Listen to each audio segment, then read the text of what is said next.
Hello नमस्कार, मैं doctor Surendra खंसली ज्योतिष आचार्य ज्योतिष की इस नई श्रृंखला में आप सभी लोगों का स्वागत करता हूं। आज बात करने जा रहे हैं हम कुंभ राशि की, और कुंभ राशि में थर्ड फेज ऑफ साढ़े साथी इसको देखते हैं कि जो तीसरा फेज साढ़े साथी का शुरू हो रहा है वो होगा आपका 29 मार्च 2025 से। ये एक बड़ा ही जैसे कहते हैं कि एक ऐसी अवधि होगी जहां पर कि आप अपने आप को एक बेहद अच्छे ढंग से संजो करके और उसके बाद आगे की तैयारी करेंगे। ठीक है, एक ऐसा पड़ाव जो कि यात्री के लिए जैसे जैसे आप ये समझिए कि आप केदारनाथ की यात्रा चल रहे हैं, तो केदारनाथ की यात्रा में आप पैदल चल रहे हैं, गौरीकुंड से आगे पैदल चल रहे हैं, तो बहुत सारे पड़ाव होते हैं। और आप यदि सुबह से शाम तक चलते रहते हैं या जो भी टाइम वहाँ पर लगाते हैं, तो उसमें भी जो जब पहुंचने वाले होते हैं उससे पहले आप वहां पर पहुंचते हैं, जो कि लास्ट पड़ाव होता है। लास्ट पड़ाव के बाद आपको वो अनुभूति होने लगती है कि जबकि आप प्रभु के स्वयं रूप में दर्शन करने लगते हैं। कहने का मतलब मेरा ये है, सीधे सीधे ये है कि जो आपकी कोई भी जर्नी होती है उसका जो 1/4 पॉइंट है, लास्ट वाला, वो बड़ा ही इम्पोर्टेंट होता है। उसमें आप उस चीज़ की अनुभूति करने लगते हो जो कि आपने अनुभव किया भी है और जो अनुभव से आपने सीखा भी है और जिसको आप अप्लाई करने जा रहे हैं। इसीलिए मैं ये कहूँगा कि कुंभ राशि का जो एक्वेरियस साइन है, इसमें जो साढ़े साथी के 5 साल पीछे थे, इसमें जिनके साथ में जिनकी दशाएं अच्छी थी, जिनको ऊपर वाले ऑलमाइटी का आशीर्वाद था, जो कि उस ईश्वर के बनाए हुए रूल्स को फॉलो कर रहे थे, उनके साथ में ज़्यादा परेशानियां नहीं हुई होंगी। इसके विपरीत दिशा में जो कि थोड़ा समय को नहीं संभल पाई थी, जो कि बंधन में थी और जो कि जिनको दिशा भी और दशा भी सही नहीं मिल रही थी, उनके साथ में ज़्यादा परेशानी हुई होगी। कुछ लोग तो ऐसे होंगे जिनको कि ये लग रहा होगा कि साढ़े साथी का ये दौर बहुत ही अच्छा नहीं था और अब आगे का दौर में क्या होगा, न कोई चीज़ को एफर्ट्स के बाद भी वो चीज़ नहीं मिल पा रही है, इस तरह से रहा होगा। लेकिन कुछ लोग ऐसे होंगे कि जो इनमें मेहनत भी करते रहे होंगे और साथ में ये भी उनको समझ में आ रहा होगा कि मेहनत के साथ में जो मैंने अपने आप को बदला है वो मेरे लिए अच्छी अनुभूति का हो गया है। चलो इसी के साथ में दो चार और पॉइंट डिस्कस करते हैं कि वो चीज़ क्या है जिससे कि हमें अच्छी अनुभूति भी हो और हमें अच्छे डायरेक्शन भी मिल जाए, जिससे कि हमारा समय अच्छा हो। उसके लिए मैं आपको बताना चाहूँगा कि जो ज़िंदगी है, जो ये हमारी लाइफ है, ये थोड़ा डिफरेंट है औरों से यानी कि जो कि और सारे क्रिएचर्स हैं, जो कि और सारे जैसे जीव जंतु हैं, जो और सारे जो एनिमल्स हैं, उनसे हम डिफरेंट हैं। इसलिए डिफरेंट हैं क्योंकि हमारे अंदर विवेक है। अब विवेक को जागृत करने के लिए हमें 3-4 चीज़ों को देखना पड़ता है। हमारा जीवन है, उसके बाद हमारी दशा है, हमारा समय है, और उसके साथ साथ में दशा के साथ में हमें दिशा है, डायरेक्शन, कि हमने किधर को चलना है। दशा का मतलब आपका समय आपका कैसा है, किस तरह से आप चल रहे हैं, किस एनवायरनमेंट में हैं। उसके साथ साथ में आपको निर्देशन कैसे मिलता है। कभी कभार वो निर्देशन आपके कोई नज़दीकी अच्छे गुरु से या किसी विशेष प्रकार के लोगों से आपको निर्देशन मिलता है, उसको आप फॉलो करने लगते हो, वो आपकी दिशा है।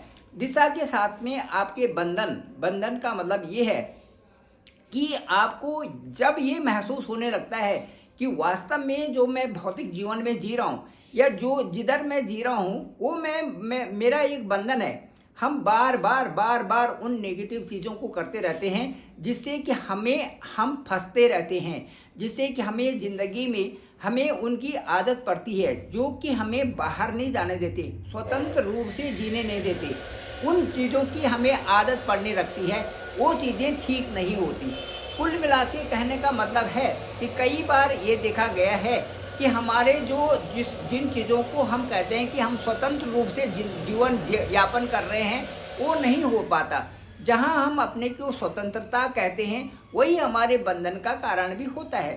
एक बार किसी किसी ऋषि के साथ में या किसी अच्छे आदमी के साथ में या किसी साधु के साथ में जब कोई आदमी गया वहाँ पर और उनसे पूछा कि जो ये मायावी जो बंधन है या जो हम स्वतंत्र रूप से रह रहे हैं वो क्यों नहीं रह पाते, क्यों, इसमें क्या इसमें वो है। तो उन्होंने उनसे यही कहा कि देखो, वो गए और किसी पेड़ को उन्होंने पकड़ लिया और कहा कि देखो देखो देखो मुझे इस पेड़ ने पकड़ लिया है, देखो देखो। कह रहे हैं आपने पकड़ा है पेड़ को, पेड़ ने थोड़ी पकड़ा। कह रहे नहीं नहीं नहीं, पेड़ ने पकड़ लिया मुझे, पेड़ ने पकड़ लिया। इसका मतलब यही है कि जिन चीज़ों में आप महसूस कर रहे हैं कि हम स्वतंत्र रूप से रह रहे हैं, एक्चुअली वो आपकी स्वतंत्रता नहीं है। वहाँ पर आप बंध रहे हैं ज़बरदस्ती उन चीज़ों से जो आपके लिए नेगेटिविटी क्रिएट कर रहे हैं, साथ साथ में आपका समय भी खराब कर रहे हैं, साथ साथ में आपकी दिशा भी खराब कर रहे हैं। तो ये समझना जरूर होगा कि समय, दिशा और दशा ये सारे हमें किस तरह से बांध रहे हैं और इनसे निकलने के लिए हमें कौन सी ऐसी चीज़ें करनी होंगी जो कि हमें आगे बढ़ाए। तो हमें इन बंधनों को समझना पड़ेगा जिनको हम ये समझ रहे हैं हम कि फ्री होके मूव हो, स्वतंत्र हैं और स्वतंत्रता में हम कुछ भी कर रहे हैं। यही साढ़े साथी का तीसरा दौर सिखाता है, इसी अनुभव को सिखाता है। ये अनुभव आपको कई तरह से नई गति देने वाला होता है। कुंभ राशि के ठीक यहाँ से देखिए आप कि कुंभ राशि के दो फेज थे। वो ठीक एक तो कुंभ राशि से पीछे वाला जहाँ पर 10 अंक लिखा हुआ है, जहाँ पर 10 लिखा हुआ है, वो पहला फेज था। उसके बाद कुंभ राशि में जहाँ पर कुंभ राशि लिखा हुआ है ये ठीक दूसरा फेज यहाँ पर बनता है। और उसके बाद तीसरा फेज जो कुंभ राशि से ठीक आगे वाला जो भाव है, जो सेकंड हाउस है, वहाँ पर थर्ड हाउस है। अब ये बताइए कि जो फर्स्ट हाउस था वहाँ पर क्योंकि आपके मन के पहले का प्रभाव था, आपके मन के पहले का प्रभाव था, जहाँ की आपका समय भी ठीक नहीं और उसके बाद आपको दिशा भी ठीक नहीं। उन परिस्थितियों में आपने दुनिया भर का खर्चा किया और वो खर्चा ऐसे हुआ कि जिसका कि कोई हिसाब किताब नहीं है। वो हाउस था ये हाउस। यहाँ पर कुंभ राशि से पहले वाले हाउस में यहाँ पर आपने जो अपनी स्वतंत्रता समझी थी और स्वतंत्रता के साथ में जो आप कर रहे थे वो आपकी स्वतंत्रता नहीं थी। वहाँ पर आप बंध रहे थे और ज़बरदस्ती खर्चों को भी करने पर लगे हुए थे और कई सारी चीज़ें ऐसी हो रही थी जो कि बंधन आपको बांधते गए और आपके खर्चे भी हुए और आपने उनकी परवाह भी नहीं की। वो क्षेत्र था ये 2.5 साल थे पहले की। उसके बाद यहाँ पर जब शनि आए तो शनि आपके मन के ऊपर आ गए। अब जब मन के ऊपर जब शनि का गोचर हुआ, ये ठीक सेकंड फेज ऑफ साढ़े साथी, इसको कहते हैं हम सेकंड फेज ऑफ साढ़े साथी, और इसका डायरेक्ट इम्पैक्ट आपके मन के ऊपर था। अब मन और जो आपका दिमाग है ये दोनों के दोनों शनि के दूसरे फेज के अंतर्गत आ गए। अब यहाँ पर जो है ठीक इस स्थिति में आप जो भी सोच रहे हैं और जो भी कर रहे हैं उनका आपके मन के ऊपर प्रभाव हो रहा है कि मैं आखिर सब कुछ बढ़िया ही तो कर रहा हूँ, मैं सब कुछ ठीक ही तो कर रहा हूँ, जबकि आप ठीक नहीं कर रहे हो। जबकि आप कोई भी बात बोल रहे हो, यदि कोई आपके साथ में है तो उनकी हर बात की प्रतिक्रिया आप कर रहे हो। ये सेकंड फेज ऑफ साढ़े साथी था। वहाँ पर आपने प्रतिक्रिया न करके अपने ऊपर उन चीज़ों को सोचना था कि मैं स्वतंत्र कैसे हो सकता हूँ, मुझे अपने इन बंधनों से छोड़ करके अब मुझे अपना क्या करना चाहिए और क्या नहीं करना चाहिए। लेकिन मन के प्रभाव में जो सेकंड फेज ऑफ साढ़े साथी था ये आपके लिए और परेशानी का बन गया। ये देखिए यहाँ पे ये सेकंड फेज ऑफ जो साढ़े साथी था ये 2.5 साल और ज़्यादा परेशानी बना कुंभ राशि वालों के साथ में। और यहाँ पर कई तरह से लोगों के साथ मनमुटाव भी हुआ और कई तरह से लोग आपसे असंतुष्ट भी रहे। इस असंतुष्टता का कारण मन के प्रभाव पर था। आपने ये नहीं सोचा कि मैं किन के साथ में उठ रहा हूँ, बैठ रहा हूँ और इनसे मेरे को क्या एनर्जी आएगी। केवल बाहर की भौतिक दुनिया देख करके ही आपने सेकंड फेज को भी खराब किया। अब सेकंड फेज ऑफ साढ़े साथी जब आपके साथ में बहुत अच्छी नहीं रही तो उसके बाद थर्ड फेज ऑफ साढ़े साथी शुरू हुई।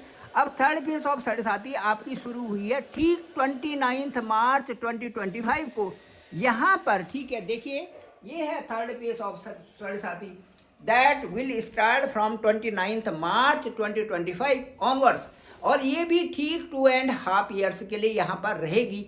अब यहाँ पर शनि का गोचर होगा, तो यहाँ शनि का गोचर होने से 29 को जैसे ही शनि यहाँ पर आएंगे, इनके साथ में राहु भी होंगे और वीनस भी होंगे। अब राहु और वीनस तो यहाँ पर 31 मई तक है, लेकिन 31 मई तक तो वीनस भी तो है वहाँ पर। वीनस एग्जाल्टेड पोजीशन में है, साथ में राहु भी है और वहाँ पर सैटर्न भी है।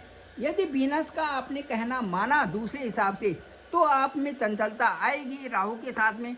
वहाँ पर परिवार में आप कई प्रकार से विघ्न बाधाएं भी डाल सकते हैं, परिवार में आपका अच्छा व्यवहार नहीं हो सकता है। उसके साथ साथ में सैटर्न भी वहाँ मजबूत होंगे, तो सैटर्न का भी वहाँ पर प्रभुता रहेगी। राहु और सैटर्न दोनों के दोनों वहाँ पर एक विपरीत स्थिति को भी बना सकते हैं, क्योंकि वो परिवार का स्थान है, क्योंकि वो वाणी का स्थान है और वो आपके धन का स्थान है। तो ये जो सेकंड हाउस है, यहाँ पर परिवार, धन और आपके वाणी का स्थान है। ये तीनों के तीनों जीवन में बहुमूल्य भूमिका निभाते हैं। आपकी स्पीच, आपका जो फैमिली एटमॉस्फेयर है, और दूसरा आपका जो क्रेडिट है, जो बैंक बैलेंस है, इन तीनों को ढंग से यूज न किया जाए तो यहाँ पर एक इमीडिएट कोई भी प्रॉब्लम्स हो सकती है। तो यहाँ जो तीसरे फेज की साढ़े है, इसमें आपने इन चीज़ों को मजबूत करने के लिए वही चीज़ें करने हैं कि जहां आप समझ रहे हैं कि मैं स्वतंत्र रूप से हूं, मैं स्वतंत्र रूप से घूम रहा हूं, मैं स्वतंत्र रूप से और इसमें मेरा डेवलपमेंट हो रहा है और मैं कहीं पर भी अपना आनंद विभोर हो रहा हूं उन चीज़ों में। लेकिन आपको ये पता नहीं है कि जहां पर आनंदित आप हो रहे हैं, वो आनंद आपके लिए नेगेटिविटी क्रिएट कर रहा है। वहीं पर जो है आप कहीं ना कहीं जो है बंधनों में जुड़ रहे हैं। वो बंधन जुड़ते हुए आपको कई तरह से परेशानी में डाल देते हैं। ये है थर्ड बेस ऑफ साढ़े।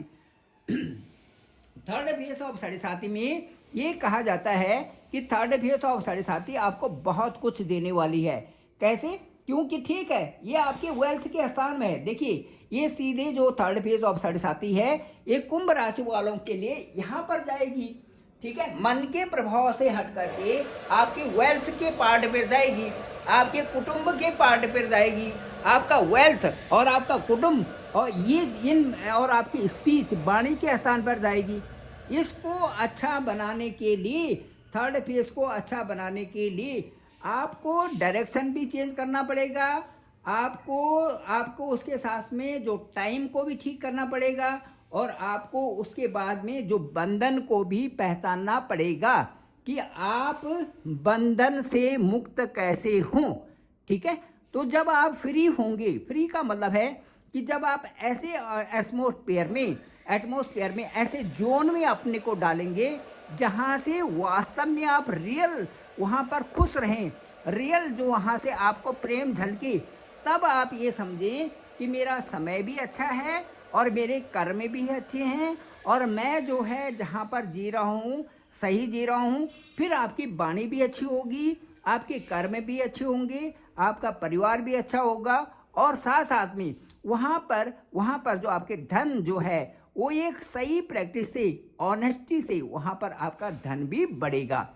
ये है कुंभ राशि वालों के लिए। यदि यहाँ से देखें, यदि राहु वहाँ पर रहते हैं और राहु वहाँ पर ठीक जो है 18 मई 2025 तक वहाँ पर राहु भी रहेंगे, साथ साथ में वहाँ पर वीनस भी रहेंगे। 31 मई 2025 तक वहाँ वीनस भी रहेंगे। राहु की पोजीशन भी 31 मई तक वहाँ पर रहेगी। उनका प्रभाव भी आप पर देखने लायक होगा। राहु वहाँ से देखेंगे आपके 6th हाउस को। 6th हाउस से संबंधित जो ऋण, रोग और शत्रु हैं, ये बढ़ भी सकते हैं और साथ साथ में इनको आप कम से कम मिनिमाइज भी कर सकते हैं। उसके बाद राहु आपके 8th वाले हाउस को देखेंगे। ये देखिए यहाँ पर ऋण, रोग और शत्रु यहाँ पर देखेंगे 1 2 3 4 5, इसलिए यहाँ पर ऋण, रोग और शत्रु को यहाँ पर देखेंगे मई तक।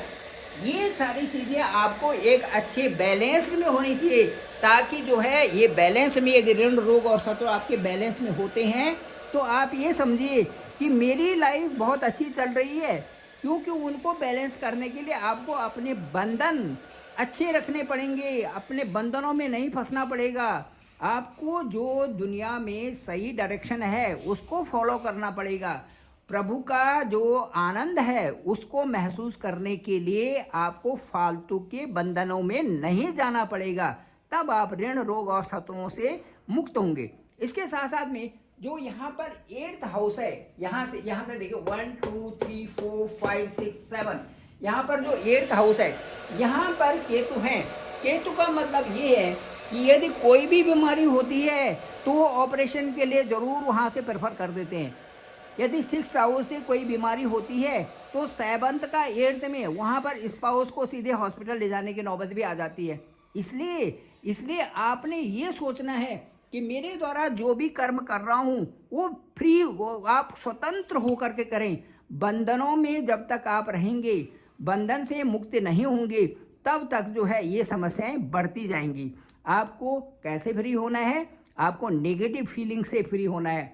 आपको अपने जीवन में जितनी भी रॉन्ग एनवायरनमेंट आ रहा है उससे अलग रहना है। आपको अच्छा एनवायरनमेंट अपने लिए बनाना है, तभी जो है उन्नति संभव होगी। यही यहाँ से राहु भी कह रहे हैं, यही यहाँ से वीनस भी कह रहे हैं, और यही यहाँ से सैटर्न भी कह रहे हैं, जिन सब की जो सीधे दृष्टि जो एस्पेक्ट करते हैं आपके 8th हाउस को सीधे दृष्टि में। उसके बाद राहु की जो 9वीं दृष्टि होगी वो आपके 10th हाउस पे होगी। 10th हाउस का मतलब है कार्मिक भाव, और इसके जो लॉर्ड हैं वो मंगल हैं। मंगल अभी जो मार्स अभी आपके 5th हाउस में यहाँ पर गोचर कर रहे हैं। ये अप्रैल में शुरू का हफ्ता जो अप्रैल का होगा, 5 अप्रैल को 5th ऑफ अप्रैल यहाँ से मार्स आ जाएंगे आपके 6th हाउस में। 6th हाउस में मार्स के यहाँ पर आना और उसके बाद यहाँ पर राहु की दृष्टि होना, ये भी उसी पर निर्भर करता है कि यदि आपकी दिशा और आपकी दशा और आपका रहने का ढंग ठीक है तो ये ग्रह आपके लिए अनुकूल प्रभाव ले आते हैं। यहाँ पर देखिए आप, यहाँ मार्स आएगा ठीक यहाँ पर बीमारी के स्थान में, तो क्या देगा?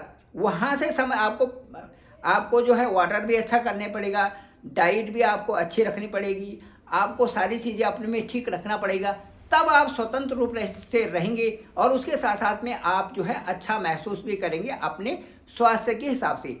यदि ये चीज़ें नहीं करते तो कहीं ना कहीं ये प्रॉब्लम आपके साथ में एक तो स्वास्थ्य से संबंधित भी होगा और दूसरा आपके नौकरी से संबंधित भी होगा। वो नौकरी पे प्रभाव डालेंगे सीधे। यहाँ पर यदि अस्वस्थता है तो ये आपके करियर में प्रभाव डाल देता है।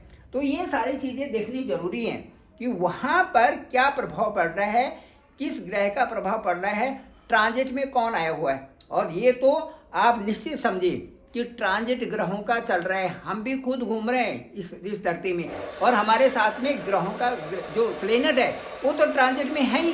तो जो हमारे सबसे नज़दीक है उसका प्रभाव सबसे ज़्यादा हमारे ऊपर पड़ना ही है। जैसे मून हमारे सबसे नज़दीक है, तो मून हमारे जो मन को, हमारे माइंड को बार बार स्विंग करता है, उसमें हम बार बार स्विंग होते हैं। इसका रीजन मून है, मून साइन है।